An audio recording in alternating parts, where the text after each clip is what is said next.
हीअ साईं पेन आहे हीअ तबिके जेको आहे सो पंहिंजो कमुकार ही सिंध में अक्सर जेको आहे सो हीअ कमु कयो वेंदो आहे पे जेको मोतियुनि जो मोती आहे हिन में धागा आहिनि रेशम आहे पट आहे फस्ट क्लास तरीक़े सां हीअ पेन त ओपन छा कयो पर सर थोड़ी ओपन कयो। हीअ पेन त छा पर हिन खां अलावा जेके आहिनि सो ख़ासि करे जेको आहे सो झंडि जा कम बि कया वेंदा आहिनि उहो जेको आहे मशीन जा कम आहिनि हथ जा कम आहिनि पर हीअ जेको कमु आहे हीअ तमामु हिकिड़ो नायाबु कमु आहे।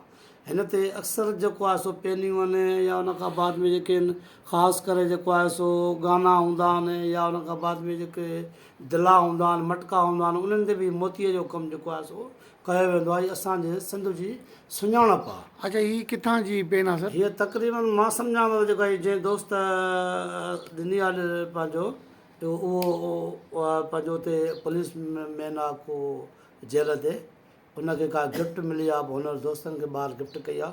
हीअ अक्सर हुते जेल में कैदी ठाहींदा आहिनि अगठ बि ठाहींदा आहिनि पेनियूं बि ठाहींदा आहिनि ऐं उन खां बाद ॿियो बि काफ़ी कमु कंदा आहिनि ख़ासि करे इन करे त उहो पंहिंजो टाइम जेको आहे सो पास करण ख़ातिर अंदरि हिकिड़ा वॾा वॾा सुठा सुठा नायाबु कमु वरिता वेंदा आहिनि कैदनि खां जेके तक़रीबन उहो अंदरों सिखी अची ॿार पे ज़िंदगी सुठे तरीक़े सां गुज़ारण जी कोशिशि कंदा आहिनि।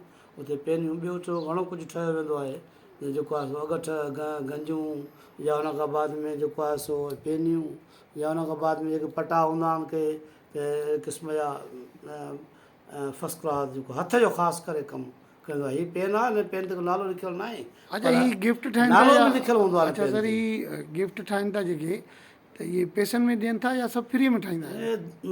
ज़ाहिर आहे जे कमाई बि कंदा आहिनि हुते जेको असां ॿुधो आहे जेका जेसि ताईं असांखे कुझु ॼाण मिली आहे त हिते पंहिंजे ख़ासि करे रोज़ीअ ख़ातिर ॿ रुपया कमाईंदा बि आहिनि पर हुतां जा जेके ऑफिसरनि जा स्टाफ वग़ैरह आहे उनखे गिफ्ट कंदा आहिनि मुफ़्त में या ॿाहिरां के दोस्त हूंदा आहिनि उन्हनि जा जेका प्रेमी प्यारा उनखे गिफ्ट करे मोकिलींदा आहिनि शायदि त हुन ख़ुशी महसूसु थींदी आहे त यार असां हिकिड़ी शइ जेको आहे दोस्तनि खे गिफ्ट कई आहे।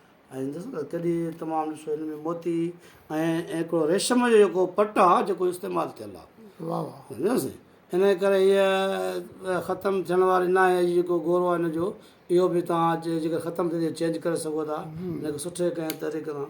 ऐं इहे ख़ासि करे जेको आहे डेकोरेशन आहे घर में माण्हू जेकॾहिं सजाए रखे हर ॻाल्हि में इस्तेमालु करणु घटि थींदा पर हिकिड़ी डेकोरेशन जे लाइ तमामु मुफ़ीद आहे बहितरीनु आहे। सही महिरबानी साईं महिरबानी।